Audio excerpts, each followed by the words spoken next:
Hi guys, welcome back to Queenie vlogs. అందరూ ఎలా ఉన్నారండి? నేనైతే చాలా బాగున్నాను. మరి పన్నీర్ పులావ్ చేసి చూద్దామండి. ఈరోజు చేసే విధంగా చేస్తే చాలా టేస్ట్ అదిరిపోతుందండి. దానికోసం ముందుగా నేను ఒక ప్యాన్లో బటర్ తీసుకున్నానండి. 1 స్పూన్ బటర్ వేసాను. ఆ బటర్లో ఇప్పుడు మనం స్లైసెస్గా కట్ చేసుకున్న పన్నీర్ ముక్కల్ని వేసి వేయించుకుందాము. బాగా డీప్గా ఫ్రై చేయకూడదండి, కొంచెం కలర్ మారే వరకు ఫ్రై చేసుకోవాలి పన్నీర్ ముక్కలు. ఇలా ఫ్రై చేసుకున్నవి వేరే బౌల్లో షిఫ్ట్ చేసుకోండి. షిఫ్ట్ చేసుకున్న తర్వాత ఒక కుక్కర్ గిన్నెని తీసుకున్నాను నేను. ఇప్పుడు ఫస్ట్ కుక్కర్లో మనం 2 స్పూన్స్ బటర్ వేద్దాము. 2 స్పూన్స్ ఆయిల్ కూడా యాడ్ చేద్దామండి.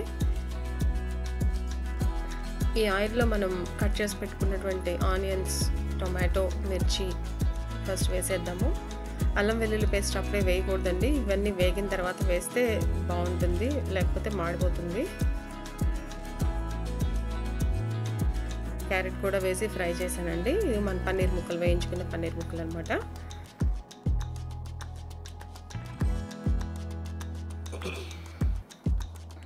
ఇవి కొద్దిగా ఫ్రై అయిన తర్వాత మనం కాజు, బిర్యానీ ఆకు, అల్లం వెల్లుల్లి పేస్ట్, గరం మసాలా, కొంచెం 1 స్పూన్ కారం, 1 స్పూన్ సాల్ట్, ఇలాచీ పౌడర్, కసూరి మేథి ఇవన్నీ కూడా ముందే వేసేయాలండి.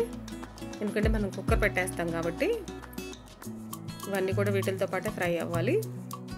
కొద్దిగా అల్లం వెల్లుల్లి పేస్ట్ వేసాను. లాస్ట్లో కొంచెం వేగిని అనుకున్నప్పుడు చెక్క, లవంగా యాడ్ చేయాలండి. 4 చెక్క, 2 లవంగా యాడ్ చేస్తే సరిపోతుంది. ఇవి కాస్త ఫ్రై అయిన తర్వాత కొత్తిమీర వేసుకొని అది కూడా కాస్త వేయించుకోవాలండి. చూసారు కదా, కారం, గరం మసాలా, సాల్ట్ ఇవన్నీ యాడ్ చేశాను నేను. ఒక 2 మినిట్స్ వీటితో పాటు ఫ్రై చేయండి.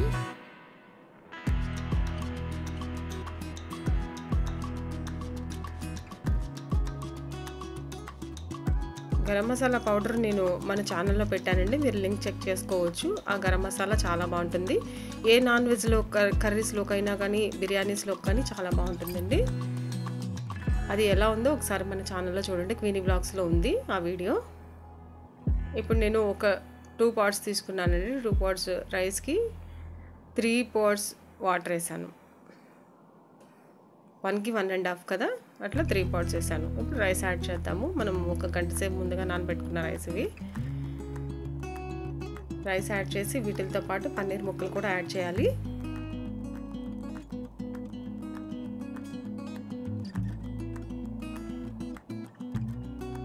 ఉప్పు, కారం ఇంకొకసారి చూసుకోండి.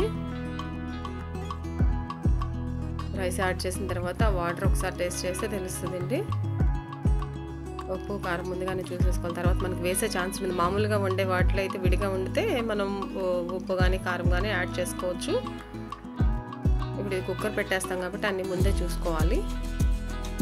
ఫ్రై చేసి పెట్టుకున్న పన్నీర్ ముక్కలను కూడా యాడ్ చేద్దామండి. ఇప్పుడు మనకి హై ఫ్లేమ్లో, కుక్కర్ని హై ఫ్లేమ్లో ఉంచి 2 విజిల్స్ రానివ్వాలి. లిడ్ క్లోజ్ చేయటమనండి. 2 విజిల్స్ వచ్చాక చూడాలి. మన పన్నీర్ పులావ్ చాలా ఈజీగా రెడీ. నేను ఇచ్చే ఒక సజెషన్ ఏంటంటే, మ్యాక్సిమం అన్నీ కూడా మనకి తెలిసిన వంటకాలే కాబట్టి ఇంట్లో చేసి పెడితే హెల్తీగా, వెల్దీగా ఉండొచ్చని నా ఆలోచన. మీరు కూడా ట్రై చేయండి. నేను కూడా అంతే, ఏదైనా రాకపోతే నేర్చుకుని అయినా చేస్తానండి. చూసారు కదా, మన పన్నీర్ పులావ్ రెడీ అయిపోయింది. మరి నచ్చినట్లయితే మా ఛానల్ని లైక్, షేర్, సబ్స్క్రైబ్. మరిన్ని కొత్త వీడియోస్తో మీ ముందుకు వస్తాను. Thank you for watching.